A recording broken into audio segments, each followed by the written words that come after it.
Are you an architect? Are you a renderer? Well, then I think you need to check out this program by Nvidia called Canvas. I can definitely see it helping for making backgrounds and rendering. So if you don't know about Nvidia, they're the company that produces the GPUs that everyone is complaining they can't get a hold of.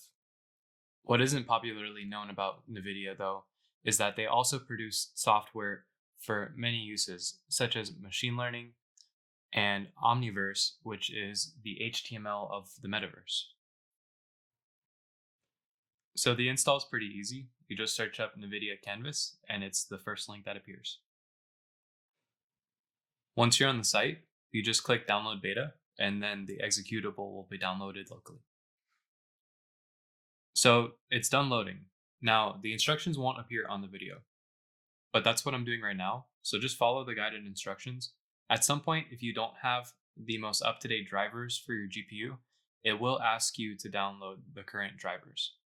This program also doesn't work on GPUs that are not made by Nvidia. So once you have the drivers, the installation will take you through the rest and download an app onto your computer that looks like this. This is the GUI. It's got the drawing side on the left and the realistic side on the right. In the top right, you have materials, and here you can see me drawing clouds, and on the right side, the realistic image updates to match what interprets the left side drawing to be.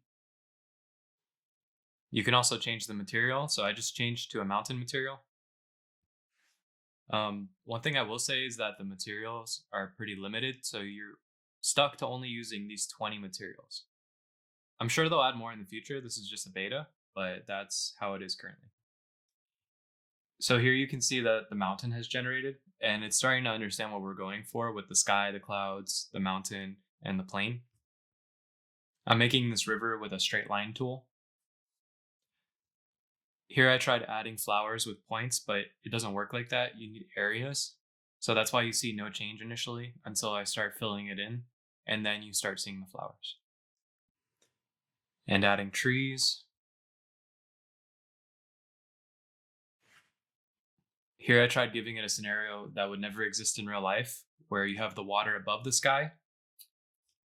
And the more water you add, the more it starts to look like things are underwater. So I believe this is fed through pictures of underwater. If you click this button, you can choose to have a single view of either of the images.